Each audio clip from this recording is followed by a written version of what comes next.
자, 1년부터 마지막 년까지 후렴구 반복되는 걸 통해서 그곳이 차마 꿈엔들 이칠리야. 후렴구에 일단 반복으로 한번 강조. 근데 이칠리야 했으니까 잊을 수 없다. 서리법으로 한번 또 강조. 결코 잊을 수 없는 그 내 고향. 그래서 각 절마다 연마다 반복하기 때문에 1년, 2년, 3년, 4년의 내용이 각각 따로 놀아요.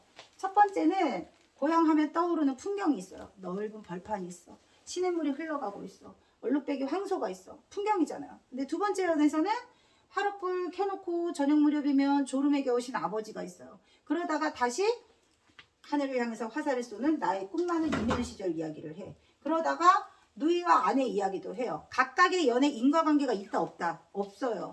병렬적 구성이라고 하는 것은 각각 나열되어 있다는 뜻이지 각각의 연이 인과관계로 맺어져 있다 이러면 안 되는 거야. 그래서 자칫 잘못하면 따로따로 놀 수도 있을 것 같은 연을 하나로 딱 묶어주는 거야. 어떻게? 잊을 수 없는 나의 고향이라는 그런 주제로 묶어줍니다. 그래서 보통 후렴구가 주제를 강조하기보다는 의미가 없이 그냥 어떤 운율감, 리듬감 같은 거 흥겨움을 고조하기 위해서 넣는 경우가 대체로 많거든요. 후렴구의 주제가 반복될 경우에는 시험에 많이 출제가 될 수 있다. 그래서 고향을 잊을 수 없다는 걸 강조하기 위해서다. 자, 그 다음 화자가 나타내는 고향의 모습을요.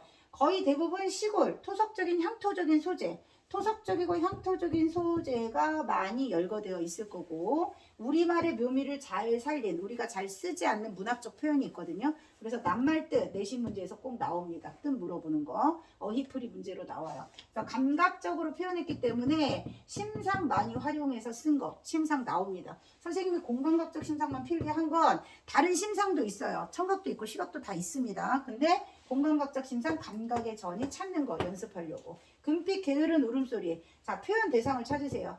표현 대상의 감각을 다른 심상으로 전이시켜서 이걸 찾으라는 뜻이야. 그래서 금빛 게으른 울음소리는 청각적 심상을 어떻게 표시한 거예요? 시각적으로 바꿔서 표현했다고 보시면 됩니다.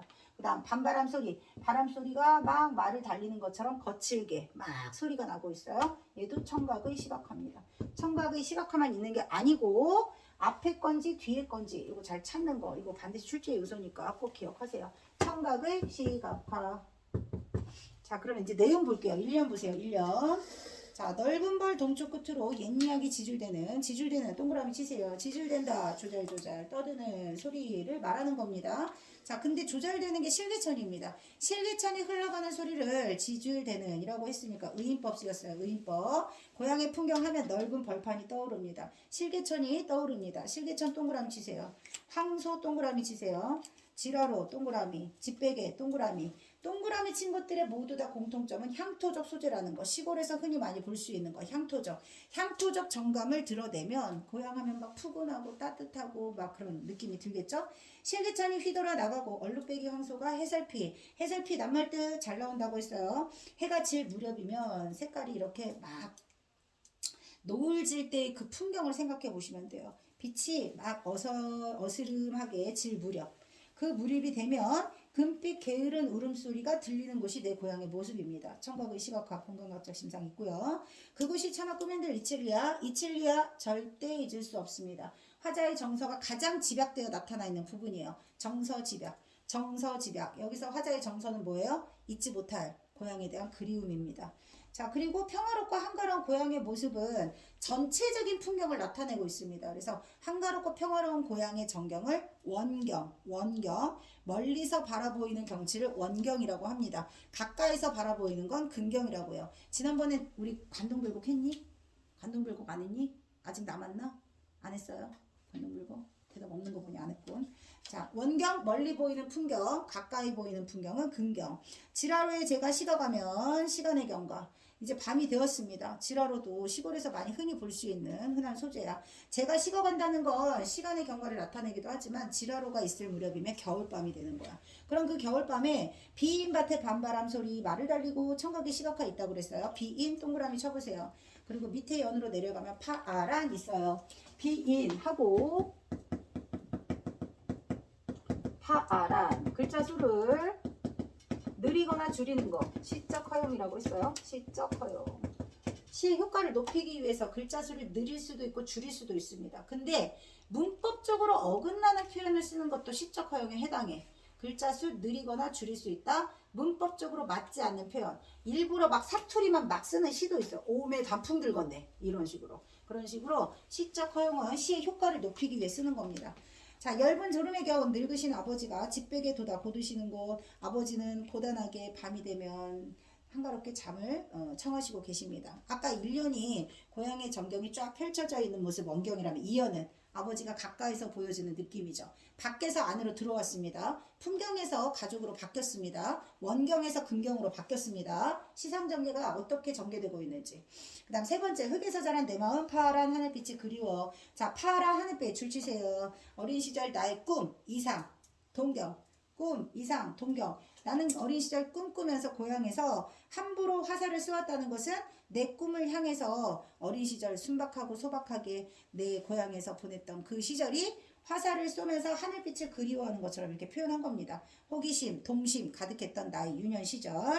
자, 세 번째 끝났고요. 네 번째, 전설바다에 춤추는 밤물결 같은, 자, 밤물결 같은 지급법입니다. 그러면 밤물결의 원관념은 뭘까요? 밑에 있는 검은 기민머리야. 누이가 머리가 길게 찰랑거리는 그런 순수하고 동화 속에 나오는 그런 신비로운 느낌을 주는 소녀였어. 그 검은 기민 머리를 밤바다에 춤추는 물결 같다고 표현을 한 겁니다. 자, 그럼 밤바다에 춤추는 물결은 역동적일까요? 정적일까요? 역동적이에요. 역동적. 춤춘다고 표현했으니까. 검은 기민머리에 휘날리는 어린 누이가 생각나고요. 아무렇지도 않고 예쁠 것도 없는 나의 아내는 평범하고 소박한 그저 그런 농촌에 흔히 볼 수 있는 아낙네였어. 근데 그 아낙네인 내 아내는 늘 항상 사철 발을 벗고 있었어요. 이유는 농사일에 바빴기 때문에. 그래서 내 아내도 늘 농사일을 하느라 고단한 생활을 했어요. 사철 발벗은 아내, 고단한. 따가운 햇살, 동그라미처럼. 왜 고단하고 힘들겠어. 농사 지으려면 그 뜨거운 햇살 아래에서 하루 종일 이삭을 줍곤 했습니다. 그래서 따가운 햇살 촉각적 심상이고, 가난하고 고단했지만 고향 하면 떠오르는 사랑하는 나의 누이, 사랑하는 나의 아내. 그리고 마지막 년에 하늘에는 성근별, 성근, 띄엄띄엄, 듬성듬성. 별이 하나 둘씩 새벽이 될 무렵이면 뜨는 거야. 새벽 무렵, 시간의 경과야 여기도. 근데 여기서 시간의 경과는 성근별이 알 수도 없는 모래성으로 발을 옮기고 화살표 하세요. 별에다 동그라미 치고 밑에 화살표 하세요. 별이 하나 둘씩 떠 있는 모습을 모래성으로 발을 옮긴다고 표현을 한 거야. 화리법으로 볼 수도 있겠지만 왜 이런 식의 표현을 쓴 거냐면 지금 화자가 떠올리는 이 고향의 모습은요. 현실 속에 존재할까요? 안 할까요? 안 해요. 일제강점기에 여기저기 떠돌다가 고향으로 돌아와 보니까 내 기억 속에 있는 추억 속에 있는 그런 고향의 모습은 이제 동화 속에나 있을 만한 아주 먼 옛날 호랑이가 담배 피던 시절에 이런 내 고향의 모습이 있었대요 라는 식으로 변해버린 거야. 그래서 변해버린 고향에 대한 안타까움과 상실감 때문에 내 마음이 먼 항구로 떠도는 내 마음,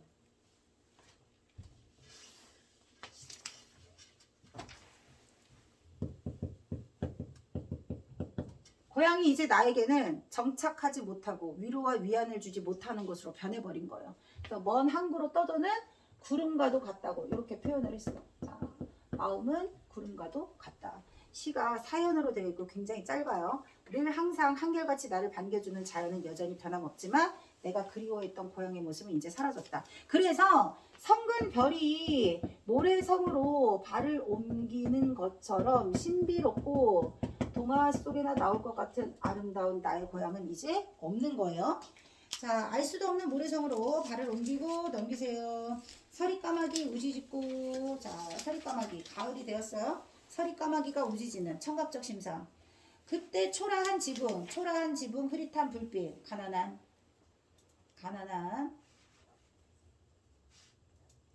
그 내 고향집에 돌아앉아 도란도란 동그라미. 자, 옹기종기 모여 앉아서 가족들이 정겹게 담소를 나누는 모습이라고 생각하면 돼요. 가난했지만 도란도란 청각적 신상이에요. 가난했지만 그래도 단란하고 행복했다. 초라한, 그 다음에 흐릿한, 그래서 사실 이 장면에서 가난하고 도란도란하는 이 장면이 그 감자를 먹는 사람들이라는 시가 있거든요. 노동자의 삶을 살고 있는 가난한 현실 속에서 흐릿한 불빛 아래 식탁에서 거친 손이 있는 사람들의 모습. 그래서 뭐 이때 그 생각하면 풍족하거나 여유롭지는 않았지만 그래도 우리는 늘 항상 행복했다. 자, 이 고향에 대한 그리움을 나타내는 시가 백석 작가의 작품에도 있었어요. 그래서 백석 작가의 작품 중에서 여우 난골족이라는 작품이 있어요. 시험에 충분히 나왔을 법도 한데 안 나온 작품. 백석 작가의 작품은 주로 자아 성찰과 관련된 작품들이 나왔거든요. 그래서 윤동주 작품하고 연계되는 게 주로 작년에 나왔다면 올해는 백석 작가는요, 정지용 작가가 굉장히 향토적이고 토속적인 작품 많이 썼다고 그랬잖아요. 과거에 흥겹고 즐겁고 행복하고 단란했던 명절날 분위기야. 명절날 우리는 진짜 다 같이 온 식구가 모여서 즐겁게 행복하게 정을 나누던 그런 풍경이 아직도 백석 작가의 기억에 남아있거든요. 그래서 여우 난골족에 나오는 고향의 모습하고 조금 유사하다라고도 볼 수 있어요. 만약에 향수를 선생님들이 문제로 내신다 그러면 이런 것도 같이 연계돼서 문제할 필요 있습니다. 실적형이 좀 비슷하고 둘 다 그리워하는 대상 고향의 모습이 비슷하다는 점에서 자, 단축해 보세요. 자, 고향을 그리워하는 화자, 그것이 참을 꿈엔들 이칠리아 후렴구 반복 간절한 그리움을 나타내고 있습니다. 그 다음 고향과 관련된 시어들이 쭉 열거되어 있습니다. 실기청, 황소, 지라로, 성금별, 초라한 지붕 등의 정경, 동그라미, 늙으신 아버지, 어린두이, 사철 발벗은 아내, 가족, 동그라미. 그래서 고향 하면 떠오르는 게 정경, 가족, 플러스 또 뭐 있다고요? 꿈 많은 나의 유년 시절. 이렇게 세 파트로 나눌 수 있습니다. 내용상. 그 다음 감각적 표현 많이 쓰였다고 했어요. 심상을 찾으시면 공감각적 심상, 청각적 심상, 시각적 심상 쓰였습니다. 자, 문제 1번, 18쪽 1번. 자, 5번입니다. 대칭 없어요. 처음과 끝의 대칭적 구조 X. 그 다음 2번 별표 치세요. 공감각적 심상을 찾으라고 했습니다. 자, 1번 미소하는 내 얼굴을 보아라. 박모걸의 가정이라는 작품인데요. 미소하는 내 얼굴. 가정을 힘겹게 이끌어 나가는 아버지. 가장이야. 가장. 내 얼굴 가장입니다. 얼음과 눈으로 벽을 짜 올린 줄치세요. 아버지는 가장의 책임감의 무게로 사회에 나가서 아주 힘든 생활을 하십니다. 생계를 이끌어 나가야 되기 때문에. 그래서 얼음과 눈으로 벽을 짜 올린 고통, 고난, 고통 적으셔야 됩니다. 빨리빨리. 얼음과 눈으로 벽을 짜 올린 고통, 고난. 자, 여기는 지상, 여기는 내가 머무는 내 가정, 내 가족이 있는 곳이란 뜻입니다. 자, 그래서 공감각 없어요. 그 다음 두 번째, 내 어디서 그리 무거운 비애를 가지고 왔기에. 자, 비애, 김광균의 와사등인데 비애를 지고 왔대. 여러분, 비애라는 게 짊어지고 다닐 수 있는 겁니까? 아니죠. 추상적 대상인 관념을 마치 보이는 것처럼 추상적 대상을 형상화, 추상적 대상을 구체적으로 형상화하는 거. 자, 예문 알려줬습니다. 남은 흥을 나귀에 싣고, 남은 흥을 나귀에 싣고. 예문 불러보세요. 아까 예문 얘기하더만 추상적 대상, 구체적 형상화. 선생님 알려준 거, 생각나는 거 뭐 있어요? 여기까지는 안 했나? 계속 복습하세요. 계절이 피고 지고, 그 다음 동지딸 기나긴밤, 동지딸 기나긴 밤을 싹둑 잘라 님 오시는 날 밤에 붙이고 싶다.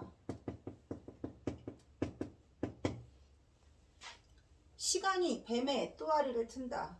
자, 여기서 중요한 건 추상적 대상을 찾을 수 있으면 돼.